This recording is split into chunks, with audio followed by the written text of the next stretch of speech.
예, 말씀을 알므로 세워지는 교회, 베드로 후서 1장 2절 배경을 가지고 우리가 한 해를 시작하길 원합니다. 걸어 우리가 각각 간구한 것처럼 작년 성경 주일학교를 시작합니다. 침례교회는 전에도 말씀드린 것처럼 모든 교인들이 작년 성경 공부를 통하고 그 다음에 예배드리고 가정으로 이렇게 돌아가게 돼 있고, 아이들도 마찬가지로 주일학기를 통하여서 말씀을 배우고 가정에 돌아가서 그 주제를 가지고 같이 가정이 쉐어링하고 일주일 동안 점검하고 그 다음 또 오게 되면 또 그 말씀을 또 우리가 그 다음 단계를 통해서 말씀을 듣고 또 배우고 집에 가서 또 그것을 가지고 우리가 서로 쉐어링하고 점검해주는, 그렇게 진행하는 교회고요. 침례교회는 원래 주일학교로 인해서 세워진 교회입니다. 그래서 침례교회가 소그룹 모임의 대가라고 하면 대가입니다. 한국에서도 지금 많은 그 제자 훈련 프로그램 하는 교회 목사님들도 침례교회에 와서 침례교회 목사님에게 제자 훈련을 배워서 가서 그것을 교회에다가 적용한 것 같습니다. 특히 오카는 목사님 사랑의 교회가 침례교회 목사님을 많이 소개해줬어요. 왜냐하면 그분이 성경 미국에 와서 공부하면서 침례교회의 그 성경 공부 교재나 주일학교 그 시스템을 보고 너무 좋았기 때문에 그걸 가지고 한국 가서 제자 훈련 프로그램을 시작한 것입니다. 그러다 보니까 그분이 추천하는 그 책들 중에서 보면 침례교회 목사님들 책들이 많아요. 그만큼 우리 침례교회가 원래 말씀과 소그룹 모임으로 세워졌던 교회고 그렇게 계속 이렇게 진행해야 됩니다. 그럼에도 불구하고 요새는 많은 교회들이 주일학교를 못하고 있습니다. 제가 또 거기에 원인이 되고 우리 교회 못했던 것도, 그래서 이제 올해서부터는 그걸 이렇게 적용하면서 우리 공동체가 말씀으로 우리가 성장하며 말씀을 우리가 배워서 세워지는 그런 교회로. 그래서 이제 우리가 감정이 아니고 세상의 방법이 아니라 말씀 우리가 보면서 거기에서 우리가 좀 이렇게 성장하기를 원합니다. 그런 의미에서 오늘 우리가 말씀을 이렇게 볼 원하는데, 특히 베드로 후서는 베드로 전서에 이어서 볼 수 있습니다. 베드로 전서에서 이 기독교회가 계속 핍박받고 있던 시대에 사도 베드로가 그들의 권면하는 메시지를 보냅니다. 예수 그리스도께서 고난을 받았기에 너희들도 마찬가지로 고난을 받을 것이다. 근데 그 고난은 왜 있는가? 우리의 믿음의 성장을 위해서, 견단을 위해서 필요했다라고 합니다. 그렇게 얘기하고서 나중에 보니까는 또 계속 핍박받는데 그 교회 안에 이단들이 들어와서 예수님의 재림에 대해서 얘기하고요, 미혹하고 있었습니다. 거짓 선지자들이 들어와서 지금 예언하고 있었습니다. 근데 그 예언이 주님에 대한 잘못된 것을 가리키고 있었어요. 그래서 그것을 바로잡기 위해서 우리가 오늘 베드로 후서를 보게 되면 그게 경고의 메시지고, 더 나아가서 확실히 믿음 위에 굳게 서라고 그 권면하기 주기 위해서 쓴 것이 바로 베드로 후서입니다. 2020년 우리가 살아가면서 핍박을 가장 많이 받는 종교가 어떤 종교가 바로 기독교입니다. 우리가 뉴스를 계속 보게 되면 뉴스는 기독교는 비판해도 다른 종교는 그냥 괜찮다고 이렇게 생각하는 때가 많아요. 그래서 기독교가 가장 핍박받는 그런 대상인데, 우리가 어디 가든 학교 가도요, 우리가 성경책 가지고 가도 비난당합니다. 그리고 만약에 우리가 티셔츠를 입었는데 예수 그리스도에 관한 기독교적인 문구라도 있다면 그것도 비난당하고, 어떤 학생들은요 그것 때문에 서스펜션 받아가지고 일주일 동안 학교를 못 오게 합니다. 협박이죠, 결론적으로. 그렇게 하지 말라는 얘기입니다. 어떤 학교, 어떤 주는 무슬림에 대해서 이제 코란에서 가르치고 있지만 기독교에서는 전혀 허락하지 않습니다. 그런 이슈들, 이 여러 가지 이런 문제들이 있는데, 우리 기독교인들은 그것을 그냥 당연히 받아야 될 것이, 우리가 그냥 받아야 된다는 입장에서, 그냥 품어야 된다는 입장에서 우리가 말을 안 하는데, 그 마음이 얼마나 힘들겠어요. 우리는 사랑과 평화의 대상이기 때문에 그런 핍박 가운데서 그것을 스펀지 역할을 해야 됩니다. 그런데 이것을 계속 우리가 당하다 보면 우리도 모르게 한순간에 흔들리기 시작합니다. 그리고 그렇게 흔들리면서 만약에 이단이 나와가지고, 아니면 또 거짓 선지자가 나와가지고 예수님께서 곧 오신대 하면 어떻게 합니까? 우리는 거기에 포커스합니다. 예수님이 재림한다 그러면은 어떻게 합니까? 다 팔고서는 주님 재림을 위해서 우리 기다리는 사람도 있어요. 우리 역사를 보게 되면 그런 사람들이 너무 많았습니다. 그런 사람들을 경고하기 위해서 베드로 후서를 쓴 겁니다. 이런 세상에서 우리가 사회에서 살다 보면 지금 아까 얘기한 것처럼 베드로 때에도 이런 문제가 오늘이 아니라 베드로 때에도 있었던 것입니다. 근데 그런 시대에 살던 이 기독교인들이 어떻게 감당하면서 살 것인가? 그래서 오늘 본문에서 2절 보게 되면 여기도 똑같이 있는데 하느님과 우리 주 예수를 알므로 은혜와 평강이 너에게 더욱 많을지어다. 은혜와 평강이 필요하다는 얘기입니다. 더 많이 있어야 된다는 얘기예요. 그래야지만 우리가 이 험한 세상을 이겨나가고 나그네가 우리가 목적지가 있는데 그 목적지를 향하여 갈 수 있고 거기에 우리가 달성할 수 있다는 얘기입니다. 은혜와 평강이 따라야지. 근데 오늘 말씀 보니까 이 은혜와 평강이 더해지기 위해서는 오늘 2절 보니까 하나님과 우리 주 예수를 알므로. 그래서 이렇게 보게 되면 knowledge of God and of Jesus our Lord. 우리 주님을 알아야 된다는 얘기입니다. 주님을 어떻게 알 수 있을까요? 우리가 말씀을 모르면 주님을 알 수가 없습니다. 구약에서는 부분적으로 선지자들을 통해서 하나님께서 말씀하셨습니다. 그래서 부분적으로만 하나님 알았어요. 그리고 그들 부분적으로 알았기 때문에 그들이 체험했던 하나님, 그러다 보니까 여호와 라파, 여호와 니시, 여호와 에베네셀, 하나님, 하여튼 여러 가지 다양한 이름이 나옵니다. 그건 본인들이 체험했던 하나님. 근데 그것은 부분적이었어요. 나와 함께 하시는 하나님, 나에게를 예비하신 하나님, 이것이 구약에서는 이렇게 다양한 사람을 통해서 우리에게 소개해줬습니다. 근데 이 다양한 하나님을 부분적으로 우리가 만났기 때문에 우리가 하나님 부분적으로 알았지만 이제는 신약에 와서는 주님께서 모든 것을 우리에게 다 허락하셨다고 했습니다. 그래서 성경이 이제 우리에게 66권이 주어짐으로 말미암아 우리가 하나님을 그만큼 더 풍성하게 알 수 있어요.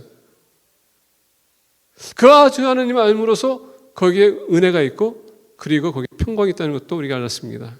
은혜는 뭡니까? 저주받았던 우리, 영생을 잃었던 우리, 평온이 지옥으로 떨어진 우리, 그 은혜가 나타남으로 말미암아 우리를 하나님께서 그냥 지옥으로 떨어뜨리는 게 아니라 다시 우리에게 기회를 주기 위해서 받을 만한 자격이 없지만 은혜로 우리에게 하나님께서 그 영생을 주겠다고 계획하셨습니다. 평화는 뭐냐? 그동안 우리가 주님과 전쟁이 있었습니다. 우리는 적이었었기 때문에 계속 싸움이 있었어요. 주님을 모르는 사람은 지금도 하나님을 부인하고 있고 계속적으로 반항하고 있습니다. 평화는 뭐냐? 이제는 우리가 적이었었지만 원수였었지만은 주님의 평강이 우리와 함께 있었기 때문에 이제는 어떻습니까? 우리가 화목할 수 있어요. 은혜가 나타났기 때문에 은혜가 우리에게 있기 때문에 그 평화를 우리가 유지하는 것이고 하나님과 교제할 수 있는 것입니다. 그래서 오늘 2절 보게 되면 하나님과 우리 주 예수를 알므로 은혜와 평강이 너에게 더욱 많을지어다. 우리가 하나님 알면 알수록 그만큼 더 은혜 가운데 그 은혜가 얼마나 큰지 놀라운지 그리고 하나님과 옆에 나갈 수 있다는 것 자체 그게 평강 때문에 이제는 우리가 하나님 앞에 나가서 교제할 수 있는 것 reconciliation. 하나님을 알 때에 그 은혜가 더 풍성해지는 거고요. 하나님을 알 때 그 평강이 그만큼 더 풍성해지는 겁니다. 왜냐하면 이 세상이 너무나도 험하기 때문에 그 아니고 평강이 아니면 우리는 살아갈 수가 없습니다. 구약에 보게 되면 하나님의 평강이 기드온에 나타납니다. 여호와 샬롬. 하나님을 대면했음에도 불구하고 그가 살았다. 그래서 여호와 샬롬. 죽지 않고. 하나님 앞에 나갈 수 있다는 게 바로 하나님의 평강이 은혜가 나타나서 우리와 화목했기 때문에 그렇다는 얘기예요. 왜 우리가 은혜와 평강이 필요할까? 오늘 본 말씀 보면서 우리가 몇 가지 진리를 발견하기 원합니다. 첫 번째 1절 보니까 예수 그리스도의 종이며 사도인 시몬 베드로는 우리 하나님과 구주 예수 그리스도의 의를 힘입어 동일하게 보배로운 믿음을 우리와 함께 받은 자들에게 편지하노니. 이번 본 말씀 보니까 예수 그리스도의 종이며 사도인 시몬 베드로. 시몬 베드로는 딱 얘기하면요 모든 기독교 세계가 누군지 알았어요. 12 사도 중에서도 가룟 유다는 이제 배신하고 죽었고 자살했고 그 다음에 베드로 그러면 본인이 절대 모든 사람이 주님을 배신하고 부인한다 할지라도 저는 그렇게 안 하겠습니다 했는데 어떻게 했습니까?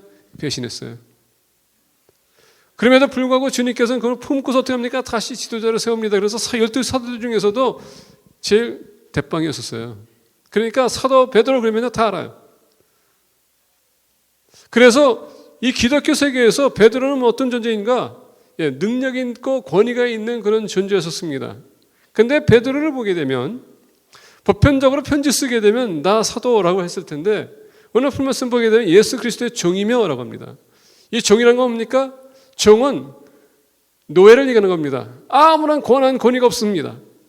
아무 힘도 없어요.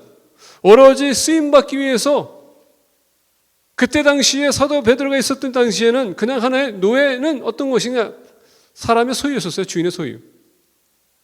그러니까 무슨 얘기냐면 그런 권위와 권능이 있지만 그 모든 권위가 있고 주님께서 심지어도 본인 통해서 의임을 하셔서 어떻게 합니까? 교회를 지키라고. 그래서 같이 사도들과 같이 협력하라고. 근데 그것을 다 내려놓으면서 어떻게 합니까? 종인 나. 이렇게 표현합니다. 그러면서 이렇게 본 말씀 보게 되면 시몬 베드로는 우리 하나님과 구주 예수 그리스도의 의를 힘입어 동일하게 보배로운 믿음을 우리와 함께 받은 자들에게 어떻게 표현합니까? 이 보배로운 믿음을 우리와 함께 받은 이 보배로운 믿음이 뭡니까? 예수 그리스도께서 이 땅에 오셔서 우리 위해서 십자가에 지시고 돌아가시고 보내심으로 말미암아 우리에게 영생을 얻게 하고 그 믿음을 그것을 믿고 믿은 사람들 그 믿음 보배로운 믿음 함께하는 자들. 자, 여러분 우리가 예수 그리스도를 믿는 순간에 우리 모두가 어떤 존재가 되는지 아십니까? 가서 제자를 삼으라. 우리 모두가 지상명령 받은 사람들이에요. 똑같은 사역자들이라는 얘기입니다. 여러분 주님의 사역을 하는 것이 쉬운 게 아니에요. 여러분 우리 목사들, 장로들, 권사들 또 우리 침례교는 그 권사 장로가 없지만은 우리 안수 집사가 있고 여러분 지금 선희 집사가 있습니다. 이 모든 직분은 섬기기 위해서 주신 것이지 그냥 타이틀을 내세우고 내가 사도니까 내가 마음대로 하고 싶어 내가 하라는 대로 해 그게 아니라 협력하게 하기 위해서 주신 거라는 얘기예요. 근데 여러분 그 사역하는 게 얼마나 힘듭니까? 특히 우리가 한국 사회에 이길 수도 있고 미국 사회도 이길 수 있겠지만은 특히 한국 사회는 뭐 장급들이 하도 많다 보니까 부장 보면 뭡니까? 한국에서 보면 대리 위에 바로 과장이 있고 과장 위에 부장이 있지 않습니까? 그리고 한국 사회에서는 뭡니까? 높을수록 밑에 있는 사람은 그냥 깔아뭉겨야 돼. 그러니까 밑에 있는 사람은 계속 압박하다 보면 어떻게 돼요? 힘든 겁니다. 그러다 보니까 사표내고 나는 사람들 많지 않습니까? 오늘 베드로가 얘기하는 것은 뭐냐면 사역하는 게 쉽지 않다는 얘기예요.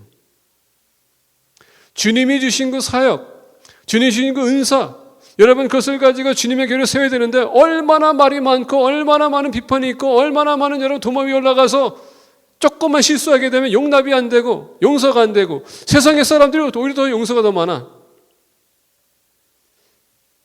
세상 사람들 품는 게 더 많아. 교회 안에는 왜 용납이 안 되는지 모르겠어요. 오히려 교회 안에 그런 것이 더 많아야 될 텐데. 그러다 보니까 어떤 분들은 하다 보니까 너무 힘들어가지고 나 안 해요. 그냥 내려놓고 그냥 내려놔요. 그러다 보니까 은혜와 평강이 필요한 거예요. 주님의 일을 하기 위해서는 그 많은 사람들의 눈을 우리가 봐야 되고 많은 사람의 평가를 받아야 되는데 얼마나 힘들까. 근데 여러분 열심히 협력하는 사람들 그렇게 말이 많이 없어. 근데 많은 이 사역을 안 하는 사람들이 이런 말이 많아. 본인들은 안 하면서 하는 사람을 가지고서는 도마 위에 올려놓고서 이래서 저래한다는 거 얼마나 힘들어. 그러다 보니까 사역하기 힘들어요. 오직했으면은 디모데가 사도 바울에게 편지했을까요? 그리고 오직했으면 사도 바울이 보는 디모데 너무 불쌍해 보이고 젊은 아이한테 계속 권면의 편지 보냅니다. 하나님께서 주신 그 사역 너가 충성하라. 그 잘 지켜라. 그러다 보니까 은혜와 평강이 필요한 겁니다. 이 은혜와 평강이라는 단어를 보게 되면 우리가 이 은혜는 받을 만한 자격이 없는 사람이 받는 것입니다. 하나님의 은혜가 우리에게 나타났습니다. 우리는 받을 만한 자격이 없고 우리는 지옥으로 떨어져야 될 사람인데 그 은혜가 나타났기 때문에 우리가 영생을 얻게 됐어요. 하나님의 자녀가 됐습니다. 평화는 뭐냐? 하나님과 이제 reconciliation, 전쟁을 치렀던 자들이 이제는 평화를 유지합니다. 근데 이 단어를 보니까 또 헬라인들은 이 은혜는 하나님께서 여러분에게 은혜 입혔기 때문에 하루도 여러분이 살고 있습니다. 또 샬롬, 이거는 유대인들의 인사예요. 그것 또한 평강도 하나님께서 여러분들 하루 살리셨습니다. 인사라는 얘기예요. 얼마나 우리가 이런 평화가 필요하고 은혜가 필요할까? 왜 필요하다고요? 교회 나오셔서 평안하게 앉아있으라고 위해서 하나님께 주신 게 아니라 주님의 공동체는 같이 협력해 나가야 된다는 얘기예요. 우리 모두가 다 사명이 있습니다. 하나님께서 여러분들 불렀을 때 여러분 통해서 역사하기 원하세요. 근데 그게 힘든 거 아십니다. 그러다 보니까 은혜와 평강이 더욱 있기 원한다. 근데 그걸 알아야지. 우리가 그래서 주님을 알아야 됩니다. 오늘 본 말씀 보게 된 2절에 하느님과 우리 주 예수를 알므로 은혜와 평강이 너에게 더욱 많을지어다.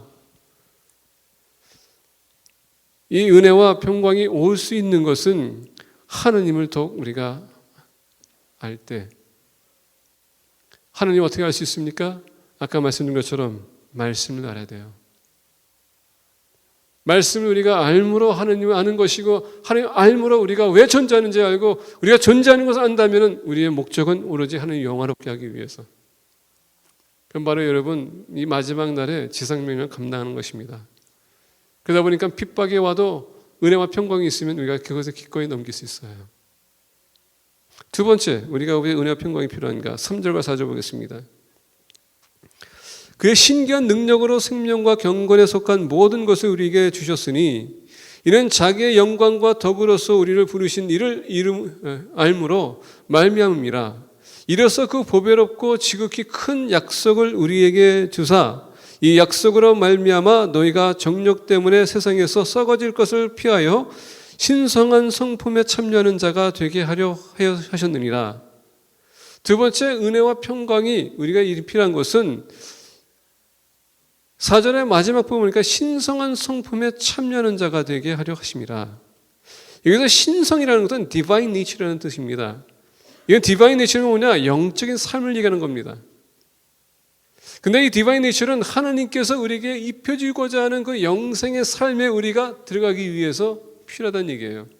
자, 오늘 본 말씀 3절 보니까 그 신기한 능력으로 생명과 경건에 속한 모든 것을 우리에게 주셨으니. 자, 여기서 보니까 누가 신기한 능력으로 생명과 경건에 속한 모든 것을 우리에게 주셨다고요?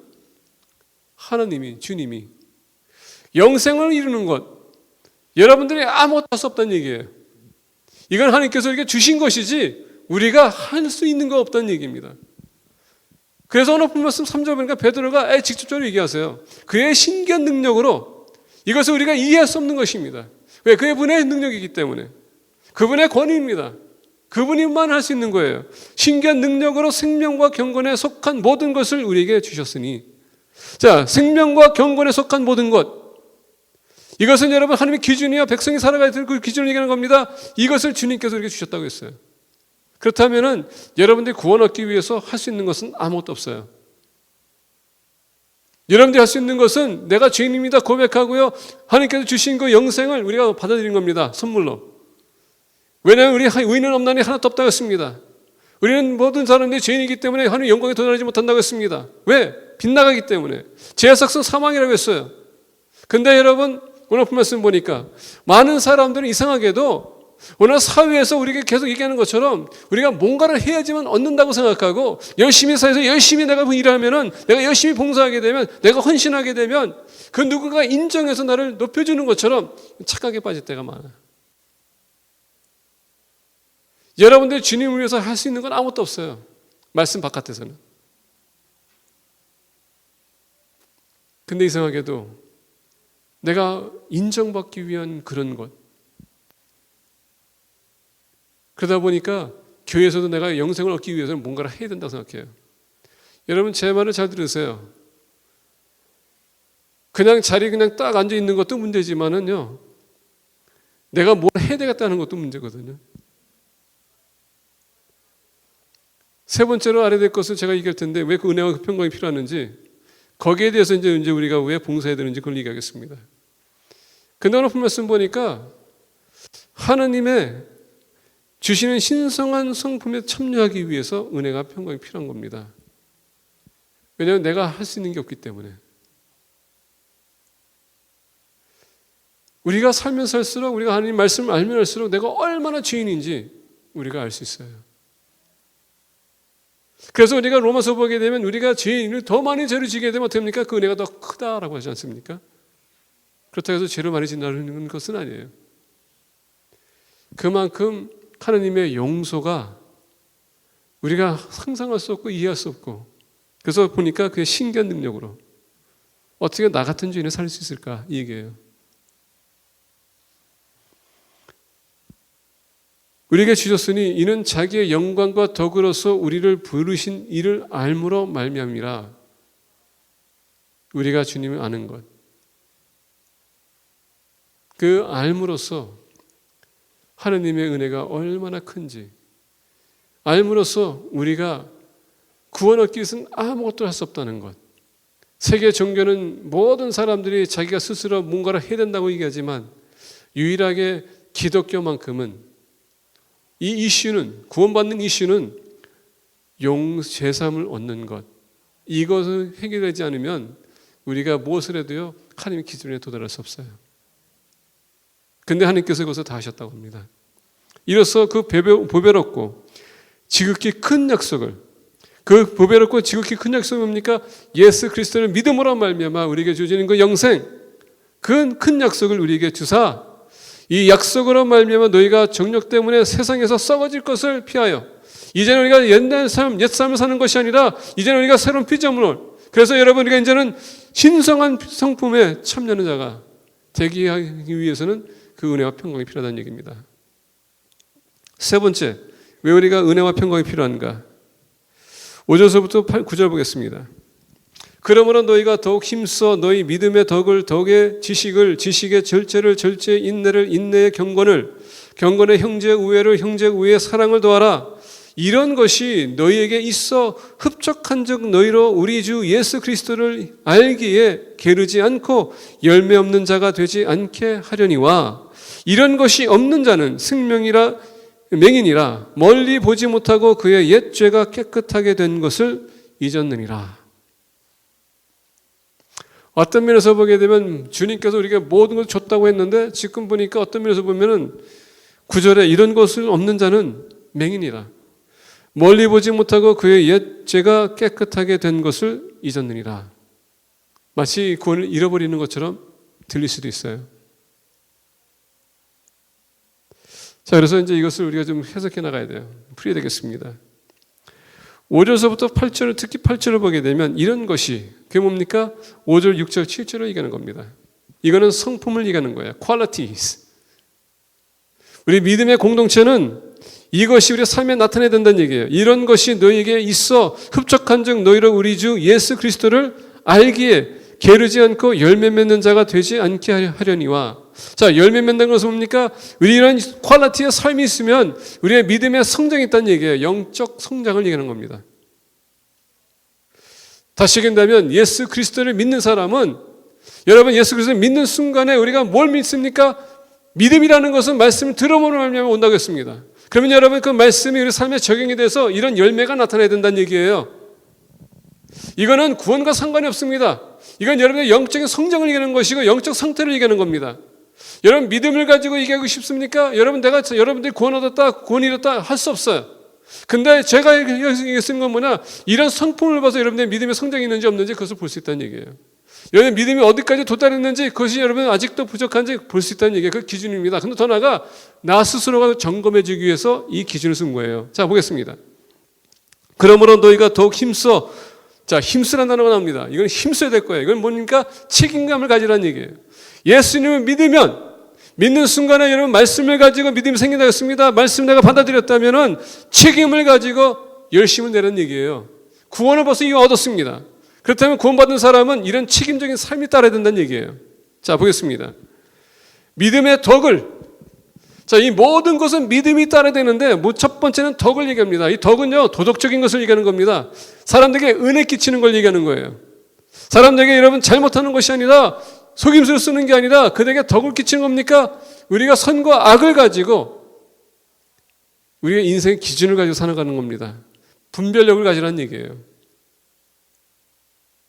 덕이라는 단어는 moral excellence라는 씁니다. 도덕적인 것, 선과 악을 구별해서 사람들에게 은혜를 끼치는 얘기하는 겁니다. 그렇다면 어떻게 되겠습니까? 우리가 더욱더 말씀을 더욱더 우리가 봐야 되겠죠. 예수님께서 여러분 선과 악에 대해서는 더 뚜렷하게 가르쳐 줬고 우리가 의의 삶에 대해서 뭔가를 사복음서에서 너무나도 뚜렷하게 가르쳐 줬어요. 주님이 어떻게 살아가는 거 보기 원하십니까? 그럼 사복음서 계속 읽으세요. 주님의 삶을 연구하라는 얘기입니다. 대화할 때의 상황에 따라서 어떻게 주님께서 대처하셨고 어떻게 그들은 그 문제를 해결해 나갔었고 사람들이 와서 상담할 때 어떻게 예수님께서 얘기했는지 그것을 보고 그런 기준을 가지고 살라는 얘기예요. 말씀이 없으면 우리가 말씀 모르면 우리가 주님의 의를 구할 수도 없고 따를 수도 없어요. 오늘 말씀 보니까 덕의 지식이라는 것은 knowledge 얘기하는 겁니다. 이건 배움을 얘기하는 겁니다. 성경은 여러분 얼마나 알고 있습니까? 저도 목회자지만 신학을 나왔지만 여러분 그거 가지고 제가 안다고 얘기할 수도 없어요. 성경 공부하다 보면 여러분들 중에서 저희한테 질문하는데 제가 모르는 건 대답을 못해요. 제가 다음 주에 와서 알고 말씀드리겠습니다. 저도 연구해야 되거든요. 하느님의 말씀은 여러분들 스스로가 연구할 줄 알아야 돼요. 배워야 됩니다. 우리 작년 수일학교가 중요한 게 왜 필요하냐? 여러분들 말씀을 배울 수 있기 때문에 여러분 스스로가 교제를 해가지고 보면서 여러분들 같이 해석해 나갈 수 있기 때문에 같이 점검해 줄 수 있기 때문에 다양한 사람 여러분 여러 사람들이 지금 많이 얘기하고 있습니다. 여러 해석도 많아요.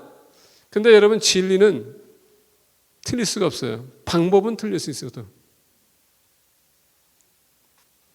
우리가 그것을 점검할 수 있는 것은 요즘 인터넷을 통해서 얼마나 많은 설교가 있고 얼마나 많은 가르침이 있어요. 근데 여러분 거기 안에 보니까 이단들도 수두룩합니다.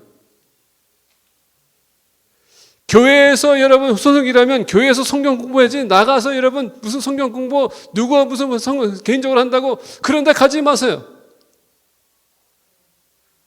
교회 성경 공부 여러분 거기에서 여러분 점검된 데서 해야지 여러분들 스스로 누가 가르친다고 해서 거기 가가지고 한다면 그 사람이 이단인지 어떻게 알아? 예, 그 사람이 여러분의 마음을 흐뭇하게 할 수 있어요? 신선하게 들을 수도 있습니다. 근데 그 사람이 정말 여러분 어떤 교단인지 어디서 배웠는지 누가 알아? 요새는 태평양 대학교 들어가서 나와가지고서는 내가 목사라 그러고 선교사라고 하는 사람이 얼마나 많은데 어떻게 점검할 거예요?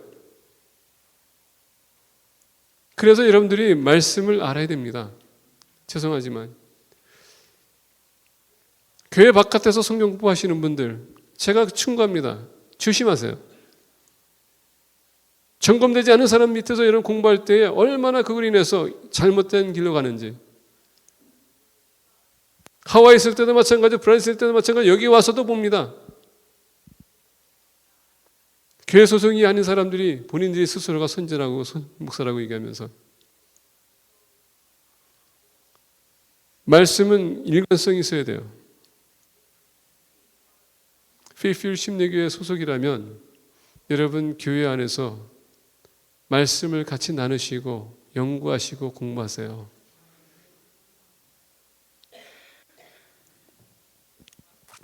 지식의 절제. 절제는 여러분 왜 필요한가? 달인이라는 거, 뭡니까? 뭐 세상에 이런 일이 아니니까 뭐 달인이라는 걸 프로그램 보니까 뭐 몇십 년 동안 똑같은 걸 하던 사람 보니까는 뭐 자가 필요 없어. 뭐 보니까 뭐 국수 같은 거 자르는 것도 손을 갖다 툭툭 하니까 그냥 그 똑같은 사이즈가 나와. 뭐 만두피를 만드는데 탁탁 치니까 똑같은 사이즈가 똑같이 나오더라고요. 이거 보니까 참 신기해. 근데 거기서 보니까 어떤 분들은 또 이렇게 취미가 있어. 어떤 사람은 어떤 취미를 갖고 있는가? 어떤 사람은 종을 취미 갖고 있는 사람은 세계 어디든 다 다니면서 종을 다 소집하더라고요. 이거는 어디서 가서 이거 얻었고, 이거는 어디 가서 얻었고, 이거 어디 가서.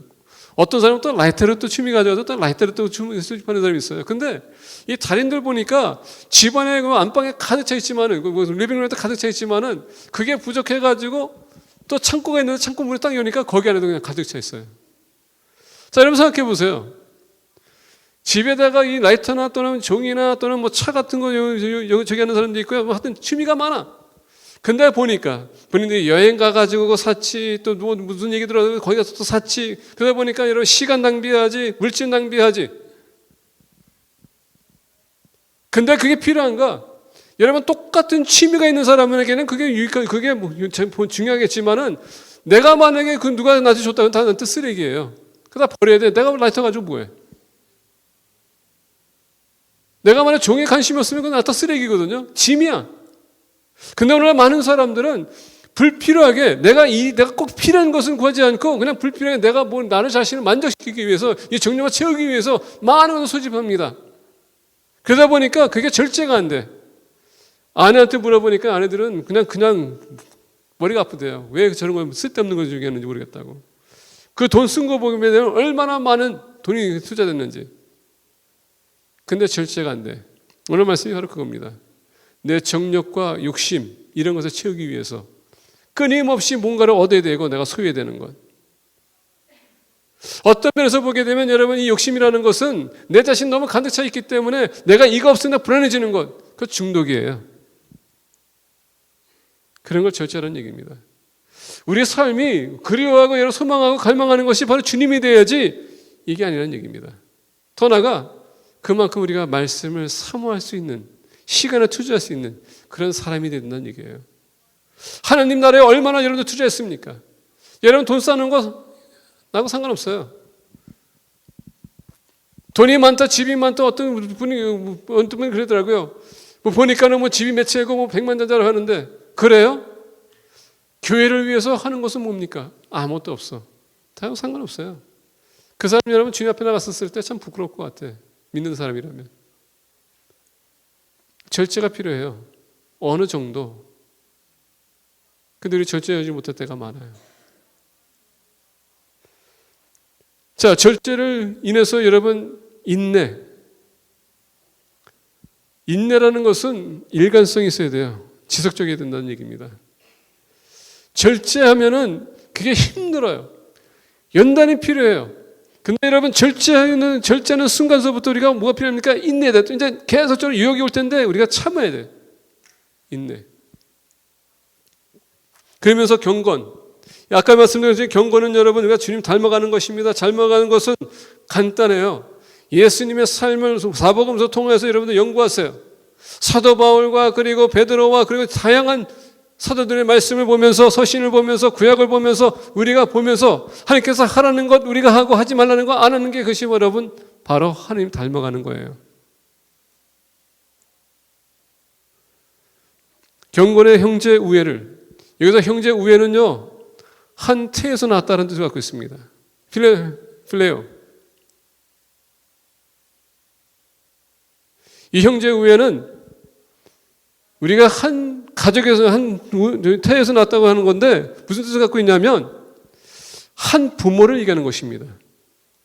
우리가 지금 현재 우리 서로 보게 되면 우리 부모님 다 틀려요. 우리가 태어난 지방도 틀리고요.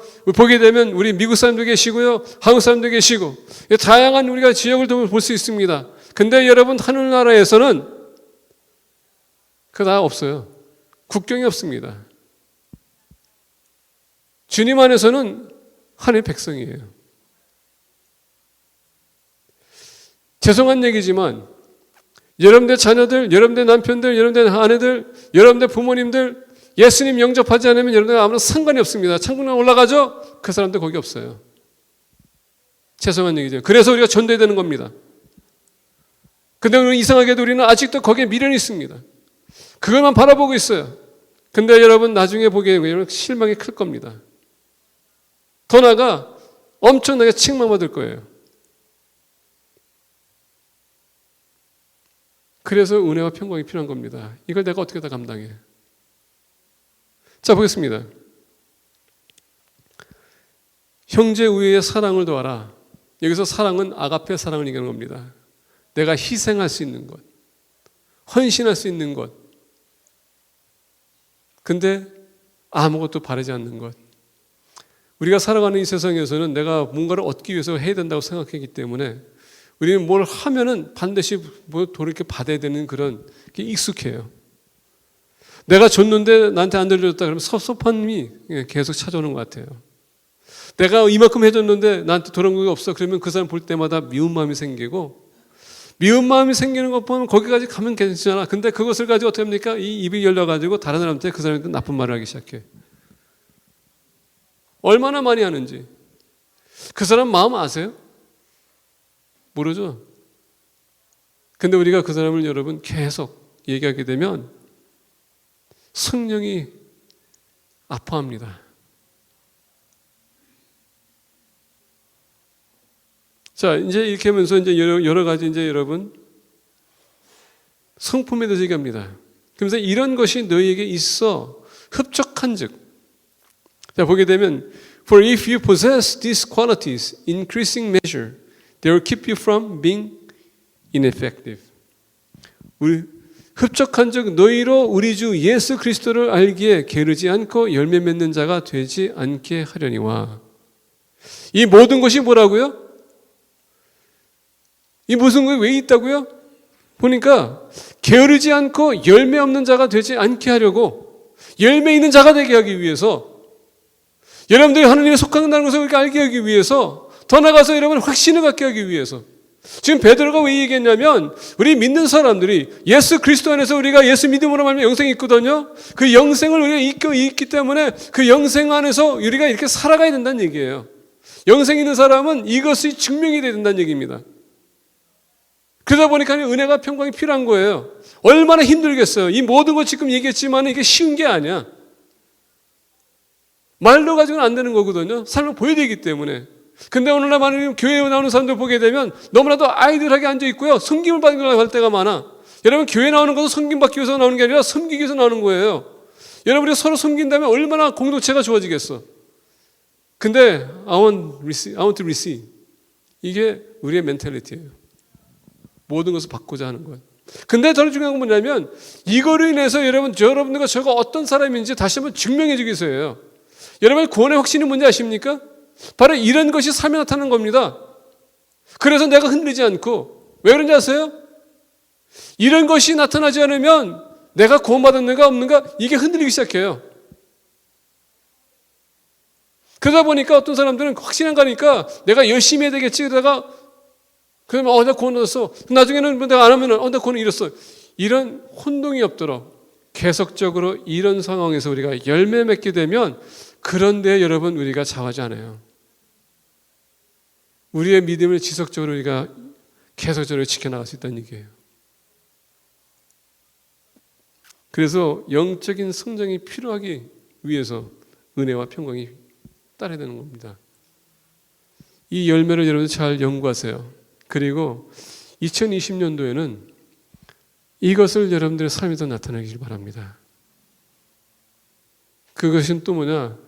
여러분들이 하나님의 차례하는 것을 또 증명하는 겁니다. 끝으로 10절과 11절입니다. 그러므로 형제들아 더욱 힘써 너희 부르심과 택하심을 굳게 하라. 너희가 이것을 행한즉 언제든지 실족하지 아니하리라. 자, 10절은 지금 5절부터 7절을 다시 한번 얘기하는 겁니다. 그러므로 형제들아 더욱 힘써 너희 부르심과 택하심을 굳게 하라. 어떻게 우리가 부르심과 택하심을 받았는지 굳게 할 수 있다고요? 바로 오늘 말씀 보니까 너희가 이것을 행한즉, 아까 얘기한 것처럼 이 모든 것은 여러분들이 구원받았기 때문에 하는 것이지 구원받기 위해서 가능한 게 아니라는 얘기예요. 이 모든 성품은, 이것들은 여러분들이 구원받았기 때문에 그런 확신을 가지기 위해서 여러분 하는 얘기예요. 이런 것이 따라주지 않다 보니까 우리가 혼동이 오는 겁니다. 내가 정말 부르심 받았는지 택함 받았는지. 근데 이런 것을 하다 보면 그게 증명이 되는 거예요. 사도 바울은 너무나도 이것을 잘 알았어요. 사도 베드로는 너무나도 이걸 잘 알았어요. 왜? 구원이 없었을 때 하나님 앞에서 이에게 저에게 다 있는데 나중에 보니까 본인의 실적이 떨어졌어.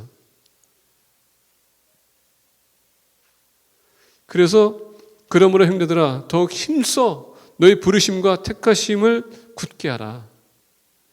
어느 누구도 여러분 혼동해 오지 않도록 여러분들은 하나님을 알아야 되고 말씀을 알아야 돼요. 그리고 살아가야 됩니다. 여러분들 삶으로서 경험함으로써 여러분 다른 사람한테 얘기했을 때 혼동이 오는 게 혼동이 안 옵니다. 만약에 그 사람이 말을 잘했는데 말했는데 그게 아닌 것은 말씀에 비춰봤을 때가 아니면 여러분 그거 잘라야 돼요. 사람이 좋아가지고 여러분 그 사람과 같이 교제하는 게 좋아가지고 그 사람이 편하게 해주기 때문에 그건 여러분 인간적입니다. 우리는 영적인 존재라는 것을 잊어서는 안 돼요. 우리는 하나님의 속한 백성이에요. 세상에 미혹되지 마시라는 얘기입니다. 그래서 오늘 말씀 보니까 그러므로 형제들아 더욱 힘써 너희 부르심과 택하심을 굳게 하라. 너희가 이것을 행한즉, 아까 얘기한 것처럼 다시 한번 보겠습니다. 덕의 지식의 절제를 인내를 경건의 형제 우애를 사랑을 더하라. 이것을 하게 되면 우리가 부르심과 택하심을 굳게 할 수 있다는 얘기예요. 증명이 되는 겁니다. 확신을 주는 거예요. 아까 얘기했죠? 당신이 구원 있다 없다 내가 얘기할 수 없어요. 근데 여러분들 스스로가 확신할 수 있는 겁니다. 내가 구원받았기 때문에 당연히 이것은 내가 하고 있는 거다. 11절 보니까 이같이 하면 우리 주 곧 구주 예수 그리스도의 영원한 나라에 들어감을 넉넉히 너희에게 주시리라.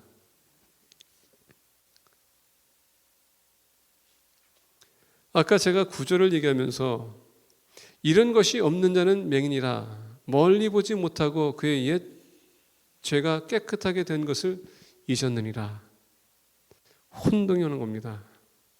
이것을 함으로써 내가 제사함받은 사람이고 내가 구원받은 사람이고 내가 증명이 되지만 이런 삶을 안 하고 넉넉하게 여러분 그냥 느긋하게 앉아있으면 내가 말씀에 대해서 아무런 적용 안 하면 이게 여러분 내가 구원받은 사람이냐 이렇게 혼동이 오게 한다는 얘기예요.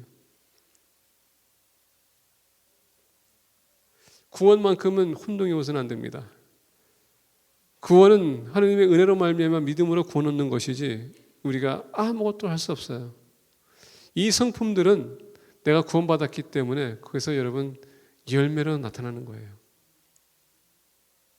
마지막으로 우리가 은혜와 평강이 필요한 이유는 다른 것이 아닙니다. 11절 이와 같이 하면 우리 주 곧 구주 예수 그리스도의 영원한 나라에 들어감을 넉넉히 너희에게 주시라. 영생이 하나님의 나라가 우리에게 주어지기 때문에 아까 말씀드린 것처럼 베드로후서는 핍박 가운데 이단들이 계속적으로 거짓 선자들이 들어와가지고 계속 미혹하고 있었습니다. 하늘나라가 쉬운 게 아니라는 얘기예요. 쉬운 게 아니에요. 사단은 매일마다 공격해요. 예수 그리스도의 믿음의 영생이 주어진 것입니다. 근데 그걸 지키는 게 이렇게 쉬운 게 아니라는 얘기입니다. 왜? 사단은 지금 이 순간도 여러분들의 마음과 생각을 배신하게 하고요. 여러분의 주변에 있는 사람을 통하여서 여러분들을 미혹하게 하고 쓰러지게 합니다. 근데 하나님의 은혜와 평강이 그걸 여러분 턱턱 강화시켜주고 지켜주시고 내가 쓰러진 데 다시 일어나게 하시는 거고 내가 죄를 범하게 되면 회개하여서 다시 돌아오게 하는 거고 그게 바로 하나님의 은혜예요. 근데 우리가 그것을 말씀으로 통해서 모른다면 이해하기가 그만큼 힘들어요. 말씀을 맺고자 합니다. 오늘 말씀 보면서 하나님의 은혜를 우리가 더하기 위해선 하나님과 우리 주 예수님을 알아야 된다고 했습니다.